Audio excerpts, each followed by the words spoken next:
അഖില കേരള ശാന്തിക്ഷേമ യൂണിയന്റെ നേതൃത്വത്തിൽ കോഴിക്കോട് മലബാർ ദേവസ്വം കമ്മീഷണറുടെ ഓഫീസ് പരിസരത്ത് ധർണ സംഘടിപ്പിച്ചു. വിവിധ ആവശ്യങ്ങൾ ഉന്നയിച്ചാണ് യൂണിയൻ ധർണ നടത്തിയത്.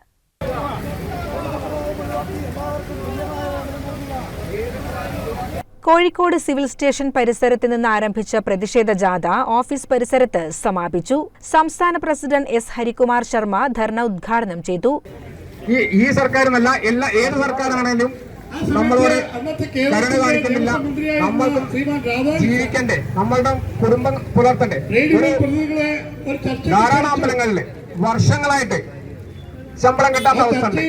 എല്ലാവരും ആലോചിച്ച് പെട്ടിക്കടയിൽ ഒരു മുറുക്കാൻ കടയിൽ ഒരു മാസം ശമ്പളം കിട്ടിയില്ലെങ്കിൽ പിറ്റത്തെ ദിവസം അയാൾ വരുമോ? ഇത് വർഷങ്ങളായിട്ടാണ് നമുക്ക് ശമ്പളം കിട്ടാത്തത്. ഇത് എല്ലാവർക്കും അറിയുന്നത് അല്ലെങ്കിൽ അറിഞ്ഞ ഭാവം നടിക്കാത്തതായിട്ടുള്ള ഒരു വിഷയമാണ്. ഇന്ന് അതിനോടനുബന്ധിച്ച് നമ്മുടെ ഈ കോടതി വിധി വന്നതിന് 31 വാർഷികമാണ്. 31 വർഷം മുമ്പ് 94 കോടതി വന്നാണ്. സുപ്രീം കോടതിന്റെ വിധിയുണ്ട്, തുല്യ ജോലിക്ക് തുല്യ വേതനം നൽകണം. തിരുവിതാംകൂറിന്റെ നിയമം കൊച്ചിയിൽ വരുന്ന മലബാറിലെ കേരളത്തിലെ നിയമം അല്ലാതെ പോകുന്നത്.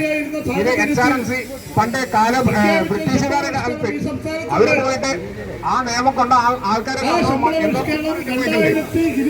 പക്ഷേ നിയമം ഇപ്പോഴും കേരള സ്റ്റേറ്റ് കോർഡിനേഷൻ കമ്മിറ്റി അധ്യക്ഷൻ വി ശ്രീനിവാസൻ അധ്യക്ഷത വഹിച്ചു.